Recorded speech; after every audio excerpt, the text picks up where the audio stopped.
साथियों नमस्कार, कैसे हैं आप सब लोग? मज़ामा? केम छो? कसा आहेस?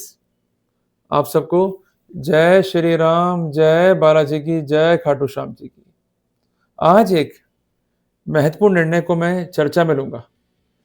जजमेंट जो है पास किया है ऑनरेबल सुप्रीम कोर्ट ने। It is concerned with a case as per section 7 of PC act और इसके अलावा धारा 120 बी आईपीसी का भी यहाँ पर 4 सा आरोपीगण पे।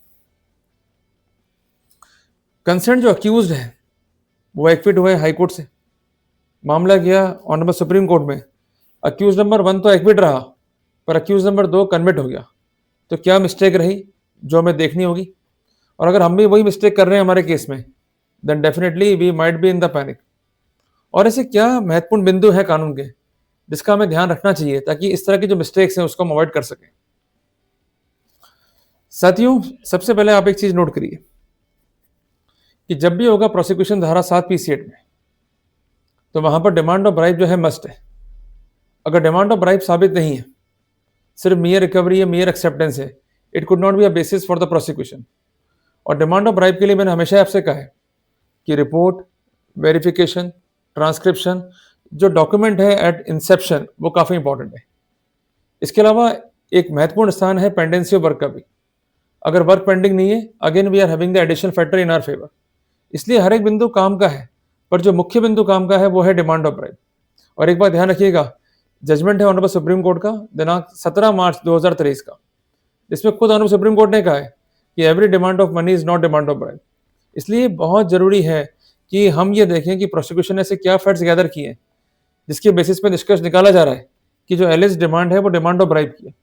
क्लियर होगी बात ये? तो इसलिए आपको एक बात जो है नोट कर लेनी है कि whenever we are going to contest a case of section 7 of PC act, demand of bribe is must. Clear हो गया? जहां तक बात है क्रिमिनल कॉन्स्पिरेसी की, कई बार ऐसा होता है कि एक अक्यूज से रिकवरी हो गई, उसने कन्फेशन कर दिया, तो इनका मानना यह होता है कि both the accused are in conspiracy, जबकि ऐसा नहीं है। देखिए, अगर कोई अक्यूज गिरफ्तार हो भी गया बाय द एजेंसी और उसको बंदी रिकवर हुआ भी है and subsequently he made any confession, तो इस फैसले में सुप्रीम कोर्ट ने खुद ने कहा है कि ऐसा कन्फेशन, ऐसा स्टेटमेंट होगा इनरिलेवेंट अगेंस्ट द को अक्यूज। तो ये हो गया हमारे लिए एक प्लस पॉइंट। पर एक बात ध्यान रखिएगा रिगार्डिंग कॉन्स्पिरेसी, धारा 8 है बीएसए का, वो काफी इंपॉर्टेंट है। और इसके साथ साथ there must be a plan. अगर वो प्लान नहीं है then definitely we could have the benefit, क्योंकि एम्पल जजमेंट है ऑनरेबल सुप्रीम कोर्ट के जहां पर लिखा गया है कि प्री मीटिंग ऑफ माइंड आवश्यक है, there must be a plan. अगर दोनों ही तत्व एब्सेंट है then accused could have the benefit in routine manner, the accused could not be prosecuted for criminal conspiracy। और ये इस केस में ऑब्जर्व भी हुआ है। क्लियर है बातें? क्योंकि यहाँ पर दो अक्यूज थे, एक तो बरी हो गया, सजा केवल एक को हुई है, तो कुल मिलाकर के कोर्ट ने क्रिमिनल कॉन्स्पिरेसी को इस तरह के से डिस्कस करते हुए डिस्कार्ड करा है। ये काफी इंपॉर्टेंट है, इसको आप जो है नोट डाउन कर लीजिए। एक बार जो है ध्यान रखिएगा कि अगर चार्ज क्रिमिनल कॉन्स्पिरेसी का है, अगर वो चार्ज फेल हो भी जाता है, तब भी कोर्ट जो है देख सकता है इंडिविजुअल रोल। इस केस में कोर्ट ने ऐसा ही किया। कोर्ट ने देखा भी क्या रोल है इंडिविजुअली कंसर्न अक्यूज का, और कोर्ट ने माना कि जो इंडिविजुअल रोल है उसके हिसाब से डिमांड भी है, एक्सेप्टेंस भी है, ultimately the accused was convicted. तो इसलिए बार बार मैं कह रहा हूं कि अगर आप बैठे हो सिर्फ क्रिमिनल कॉन्स्पिरेसी के भरोसे तो उससे काम नहीं बैठेगा। अगर वो चार्ज फेल हो भी गया तो आपका जो रोल इंडिविजुअल है उस पर जरा करनी पड़ेगी आपको। अगर आपने नहीं करी तो आप वहां पर मारे जाओगे। इसलिए जब भी हम केस को देखें तो हमें दो फोल्ड पैरामीटर्स को फॉलो करना है। सबसे पहला फोल्ड क्या है कि हमारा स्पेसिफिक रोल क्या है, दूसरी बात हमारा रोल क्या है in the light of criminal conspiracy. दोनों ही एंगल से केस को पढ़ना होगा, बस ये मोटी मोटी बात है।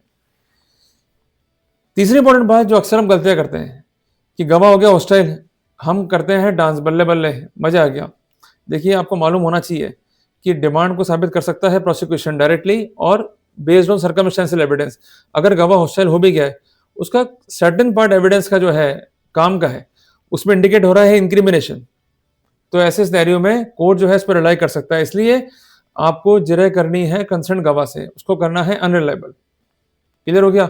जिसके लिए टूल अपने पास में क्या है, ओमिजन। क्लियर हो गया? इसको आप नोट डाउन कर लीजिए। या वो एडिशंस कर रहा है तो it might be a tool also. इसके अलावा उसके बयान अगर विरोधाभास में है, it might be a tool also, जिसको हम कहते हैं the case of self inconsistency. Clear हो गया? इस चीज को जो है आप नोट डाउन कर लीजिए। और एक काम आप जरूर कीजिएगा कि जो आपकी थ्योरी है वो पुटअप करनी है कंसर्न गवाह को। आप लोग थ्योरी पुटअप ही नहीं करते, तो फिर डिफेंस जो है साबित कैसे करोगे? देखो, आपको अपना डिफेंस जो है साबित नहीं करना है बियॉन्ड रीजनेबल डाउट, पर स्पष्ट तो करना पड़ेगा ना। साबित से मेरा मतलब है स्पष्ट करना, और स्पष्ट करने के लिए जो पैरामीटर है वो है प्लॉजिबल एक्सप्लेनेशन। आपका जो डिफेंस है उसका क्या होना चाहिए? Effect plausible. अगर उसका इफेक्ट प्लॉजिबल नहीं है तो आप सक्सीड नहीं कर पाओगे। उदाहरण के लिए, ए कहता है कि मैंने बी को पैसे दिए, उसके चैम्बर में दिए, इस काम के पेटे पैसे दिए, जबकि फैक्ट्स रिकॉर्ड पे क्या आ गए?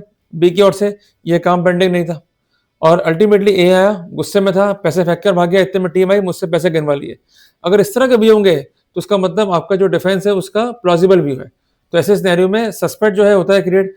अब वहां पर जिम्मेदारी बनती है प्रोसिक्यूशन की to prove each and every circumstances. They must prove the chain of custody of event and evidence. अगर वो केस को प्रूव नहीं कर पाते हैं बियॉन्ड रीजनेबल डाउट, तो ऐसे सिनेरियो में हमें फायदा मिल सकता है। तो इनिशियली अगर रिकवरी है, इनिशियली अगर एक्सेप्टेंस है, इनिशियली अगर डिमांड है, तो कंसर्न प्रोसिक्यूशन कोर्ट से निवेदन कर सकता है टू ड्रॉ दी प्रिजम्पशन। पर प्रिजम्पशन को रिपीट करना है, दो रास्ते हैं। या तो जो गवाह है प्रोसिक्यूशन के उनसे आप जिरह करें, या अपने डिफेंस में जो है स्थितियां लेकर आए ताकि आप प्रिजम्पशन को रिपीट कर सके। प्रिजम्पशन रिपीट नहीं करेंगे तो वहां पर हम ट्रबल में आ सकते हैं। और एक आसान रास्ता ये भी है कि जब भी होता है मामला इन्वेस्टिगेशन की स्टेज पे, आप अक्सर क्या करते हो, ज्ञापन देते नहीं हो, या देते हो तो वो ढंग से लिखा हुआ नहीं होता है।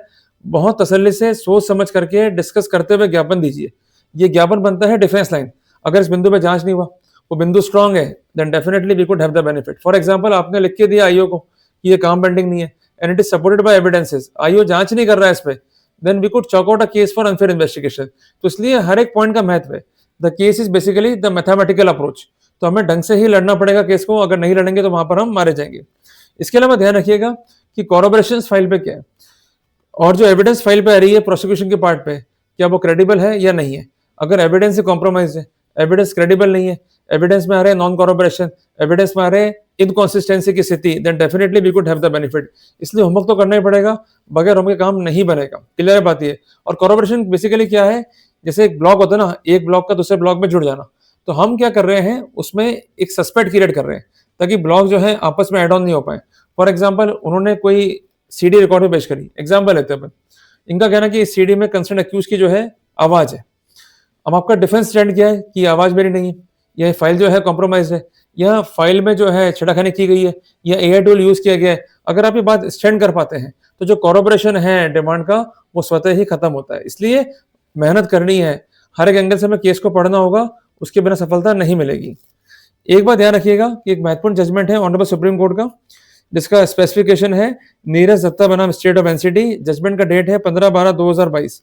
इसमें महत्वपूर्ण स्थिति क्या है कि धारा 7 के लिए there must be an offer by the prosecution और by the complainant and voluntary acceptance by the accuse. ये फॉर्मूला है जिसको हमें ध्यान में रखना है जब भी हम डील करेंगे धारा 7 पीसी एक्ट के मुकदमे को। इसको आप अंडरलाइन कर लो। कई बार ऐसा होता है कि ये लोग लिखते हैं फाइल पे कि अक्यूज जो है चुप हो गया, डर गया, सहम गया, रोता रहा। जब भी इस तरह की बातें हैं आप तुरंत खंडित कर दो।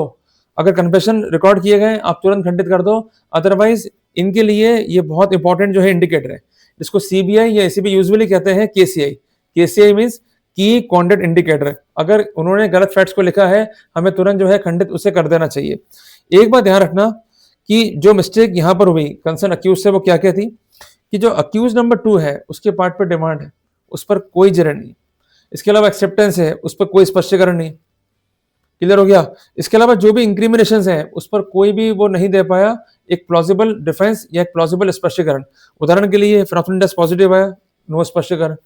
टेलीफोन पे बात हुई है, वो बात नहीं हुई हो, और इसके अलावा जिस लोकेशन में मनी डिलीवर हुआ है वहां पर अक्यूज ना हो, उसे वो खंडित नहीं कर पाया, और ना ही ऐसा कोई काउंटर फैक्ट रिकॉर्ड पर रख पाया जिससे उसे फायदा मिल सके। अल्टीमेटली उसको नुकसान जो है खाना पड़ा। तो इसलिए मैं आपसे निवेदन कर रहा हूँ कि केस को पढ़ना है हमें इंडिविजुअली भी, और पढ़ना है in the light of criminal conspiracy if there is any section, otherwise we might be in a trouble. तो यदि आपने अभी तक होमवर्क शुरू नहीं किया है तो होमवर्क शुरू कर दो, और डिफेंस लाइन को रेडी करो, प्लानिंग करो, पॉइंट्स को बना के चलो। और जब भी हम जिरह करें तो जिरह से पहले प्लानिंग करनी है, तैयारियां करनी है। अगर आप मौके पर जाकर जिरह करोगे, तैयारियां नहीं होंगी, तो वहां पर ट्रबल जो है आपके लिए हो जाएगा। इतना आसान नहीं है प्रिजम्पशंस को रिपीट करना, तरीके से काम करना होगा, बस मैं यही कह सकता हूँ।